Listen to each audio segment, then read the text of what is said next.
This is an old and well-grilled LED light from a high bay light in a fiberglass insulation factory. So if there's any ventilation involved inside this, that will probably be full of fiberglass. We'll find out when we open it. And I've got an apology to Jonathan, who sent this a very long time, many years ago. It got buried in the Gadget Mountain, but it has surfaced again. Now it is time to take a look. I don't know the status of this. One of the reasons it's got buried, because I didn't have a GES, Goliath Edison screw holder, so I got an adapter, and by the time the adapter arrived, it had sunk into the Gadget Mountain, and then when I found it again, I couldn't find the adapter, and it just, yes, it's been there for a while. This is from the era that the LED industry was saying, wow, save lots and lots of money with our super duper high bay lights that will last forever and use hardly any power. And it turned out they weren't as reliable as they claimed. I'm just untangling the cable here now. I've screwed that on. I don't know if this one works. I don't know if it's going to go bang. It might go bang. Here's the hoppy. Let's plug it in and see what happens. It's drawing 0.18 watts, 7 milliamps, power factor is 0.1. That just looks like filter circuitry. The thing is dead. Okay, it's also fully charged up now. Excellent. Right, so let's unscrew this, and we'll see what's inside. It is showing signs of heat. The coating, the layer, the solder resist is kind of like flaked off over the heatsink areas, the copper pads. I wonder what temperature the LEDs got up to. I can also see the little zigzaggy tracks between the LEDs. Don't know if you can actually see that. I'll just put this down out the way. I'll salvage the GES adapter because I've got another of these lamps, but it's a different style. Is this discharged at the end? It's discharged at the end, lovely. But you can see little zigzaggy tracks. Let's zoom in on this. You can see the tracks of kind of like, either the tracks, no, it's just the resist that's bulged up with the heat. Anyway, there are 6 screws holding this shut. So let's grab a screwdriver. Let's try this one for a start. This feels like a good fit. I shall pause momentarily while I take these out because it will consume a small amount of time, although I could just keep talking. This reminds me, these were probably sold to replace mercury vapor lamps or high pressure sodium. One of my tasks at the Ravenscraig Steelworks was, as an apprentice, was building the gear trays on panels of wood for converting old mercury vapor light fittings to high pressure sodium. And then I was out there just as the safety operative down below with a little horn to warn people to stay away from underneath where the guys were working overhead, and they changed them live. I can remember because one of them came in contact with the electricity while I was doing it and screamed quite loudly, followed by, "Are you okay?" And then, despite the fact I was down there with the horn, not really keeping people that far away, someone dropped a large metal object and it just missed someone. It's not great. That is so baked. Oh, there's the wee fan. The fan... Oh, the wiring is baked. The fan is... It's not rotating. Hold on. Oh, it is rotating. Watch. Watch. It's crunchy. It's got fiberglass in it, I think. Yes. Okay, so I'll whip the circuit board out and we'll take a look at this. One moment, please. And we're back with all the crusty bits and pictures of aforementioned crusty bits. But you might ask, do the LEDs actually still work? Yes, they do. Every single LED is lighting up at approximately 40 volts. Interesting. So let's disconnect this now that I've done that. And I have pictures of this, but before I show you the pictures, let me show you how domed the capacitors. Let me zoom down this. See how domed those are. Everything is very dead. This Schottky diode, this big one in the back, appears to be dead as well. Everything's dead. And look at the little red capacitor down here is all split. It's surprising that the fuse hasn't blown. But anyway, let's take a look at the circuitry in picture form. And before we do that though, Here's the fan. Now, see how the fan, it didn't turn initially and I went scrunch and it turned? I thought, oh, that's it working now. Not really. The motor's absolutely seized. That was the whole motor just detaching from the circuit board and the whole lot going around. So this is all corroded inside by the look of it. There's not much clearance, but it just seems to have...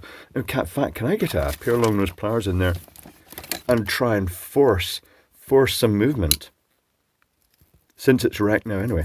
Oh, there it goes. No, hold on. There we go. That's all it needed and it'll work now probably. Anyway, moving on to the pictures. I shall zoom out for this because the picture's quite big. I'll pop these things out the way. I'll drop this fan. Oh, that's giving me round peg through the square hole type vibes. Oh, something worth mentioning. Look at the lovely heatsink. This is nice. It's very stylish. It looks like it should be converted into a space gun for sci-fi.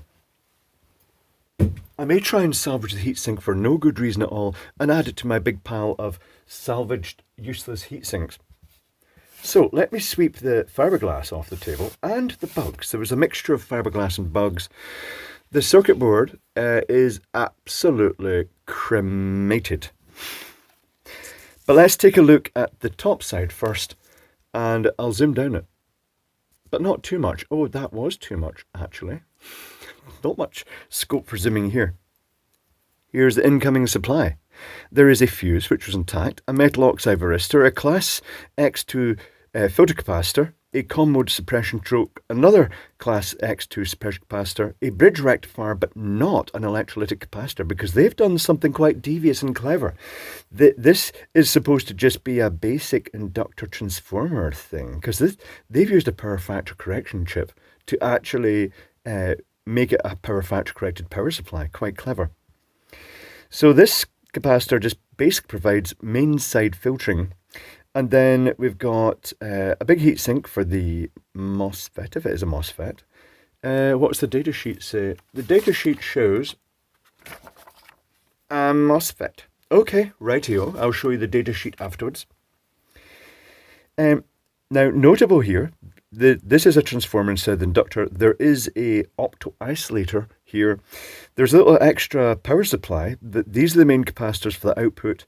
There is a little extra power supply for the fan, which is a 78L12 12-volt regulator and little capacitor, and that may also feed some of the rest of the circuitry as well, the feedback circuitry. And of course these grossly bloated capacitors. What is their rating? 470 microfarads, 63 volts. Okay. Now let's take a look at the next picture, which is the other side. And what do we have here? What's the best way to orient this? The best way to orient it is that, because that is, keep in mind this is flipped. So here's the mains coming on here through the circuitry, all the filter circuitry with discharge resistor across it, which is quite nice. No tinkles. Here is the magic chip. What is that again? That is a L6562D by ST Microelectronics. I thought I was going to say Texas Instruments. It's not, it's ST. Also, they've used ST here. That's a dual op-amp, I think, for providing feedback through the opto-isolator. There's the contacts, the class Y noise filter suppression capacitor. Where's that? It's tucked down under here. You can't see it. So this is a power factor correction chip, and well, I'll show you the schematic. It's the best thing. On this side, this is completely dead. This is short circuit, from what I can see. And these 4 diodes here are all just bridged in parallel for providing that. So I'm not really sure what that's for. It's very hard tracing it through in the circuit board because everything is black and crusty. There is also a little diode here. I think that might possibly be for an auxiliary winding. And there's a 431 voltage reference. And it might be for the low voltage supply for this, and the little regulator there for the fan, the seized fan. There's a little capacitor position. All very cruddy. Anyway, let's take a look at the circuitry. I'm not going to go super deep in this. I'm going to show you the manufacturer's schematic for their chip. So I'll zoom in this a little bit more. It is a bit spidery, that. Sorry about that. It's what it is. Oh, oh, oh. Right, okay. That'll do. So this is a power factor correction chip. Normally it's used just to boost the voltage up and then charge a big fat electrolytic capacitor, and then that would go onto the switch on power supply. Let me explain the way this works. Normally, if you had a conventional power supply, so I'll just nudge this down for this. If you had a conventional power supply, you might have the fuse come in, bit of filtering, common mode suppression, choke, capacitors, just the usual stuff. Another common capacitor, blah, blah, blah, blah, blah. And then it might go to just a bridge rectifier. Bridge rectifier, drawn very lazily again. AC, AC, plus, minus, and then that goes out to a big capacitor. Like that. And then that goes to the switching circuitry. The problem with that is that when the capacitor's only topped up at the top of the sine wave. So if this is the sine wave that's been rectified, it's the booby shot again. It's only going to charge round about this area here, because whatever the capacitor's discharged to when it wasn't at the peak and it wasn't charging up, that's going to charge it up again at that point. So all the current tends to be drawn in this zone, and you end up with really bad power factors. In the case of big power supplies, it's pretty messy. All television and film lighting professional stuff, not cheap disco stuff, has power factor correction. This is needed. It keeps the load, because generators do not like bad power factor. They can only see this bit here. They don't see the rest here. They get upset about that peak current at the top of that sine wave. So what this circuitry does is the incoming supply comes in and it gets rectified after all the filtering, and there's a very basic capacitor just for filtering. That's the split red one. And then it has an inductor that is pulled down via a MOSFET. Oh, drawn the MOSFET wrong, but not to worry. You get the gist. And then after the MOSFET, it goes through a diode and pumps the capacitor. And what happens now is that, I'm going to have to shift to another bit now. The rectified sine wave, instead of drawing the current at the peak, that circuitry is drawing it across the full, it's doing it as a series across the full sine wave. So technically speaking, as far as the utility industry equipment sees, it will see a high frequency, but it will basically see a fairly smooth power factor where the current matches the voltage. And it actually charges that capacitor up to, in this case it shows in the data sheet, 400 volts. So it's charging it up to above the peak mains voltage, which in our case would be about 340 volts. So that means that current can't bypass that, it can't cheat, it can't flow through the inductor and the diode and top it up. So it boosts it up above that, and it means that the circuitry that's discharging that capacitor can't be fed directly from the input. It actually sees it after it's all been chopped up nicely across the full sine wave. That's the gist of it. What they've done, they've got this circuitry, but they've not got that capacitor there. There's the feedback circuit. They've not got the feedback circuit as such. They've used an opto-isolator to feed that back to the signal to this unit that it's satisfied the voltage. Because this should normally go up to 400 volts, and then it'd tell this to sort of tame back a bit. In the case of that circuitry they've used there, they've got an auxiliary winding with the diode stack, charge a capacitor, possibly, and I'm guessing that's what that is in the circuit board, current sense resistor. Looks like it could be a current sense resistor. So it may be triggering the opto-isolator to actually feed back. So it's clever that they've used the circuitry in this way. I mean, it's quite chunky and messy circuitry. Interesting to note that it uses the same configuration of the bootstrap circuit, where it's charging up presumably this capacitor here for the power supply via these resistors here. So that's the bit that will give the delay before power on, and also it's the bit that causes it to go in disco mode when things fail. But when this starts running, it's got an auxiliary winding here that is used partly for feedback, but also it's coupling via this capacitor and being clipped by that zener, and then through that diode, and it's actually topping this capacitor up, so it's maintaining the power supply. Interesting. It's kind of a retro chip now, but still perfectly valid.